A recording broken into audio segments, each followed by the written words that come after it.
તમને બધાને ખબર કે હું વધારે બોલતો નથી. એક મર્યાદા. તમે બધાએ હમણાંનો નવો એક દાખલો કે હું કોઈ ગામમાં ગયો હતો અને મેં પબ્લિક જોઈને તો મારાથી રહેવાનું નહીં. એટલે મારાથી કહેવાય ગયું કે તમે ચિંતા કરતા નહીં, તમને કોઈ ટેન્શન હું નહીં આપું, પણ તમને કોઈ ધોકા આપ મારે ને તો પરસોત્તમ સોલંકી છે.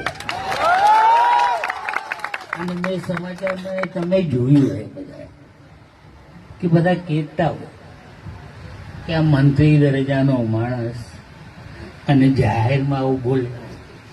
મેં કીધું જીને જી હમ જોઈ હમથી હું તો જી છી અને કોઈ સમાજ નથી ગયો. મને બીજું કંઈ આવડતું નથી. બધા સમજતા હોય અને તમે બધા મારા દાખલા જોયેલા છે. તમને કંઈ નવું કહેવાની જરૂર નથી. ક્યાંક આપણા સમાજના બહેનો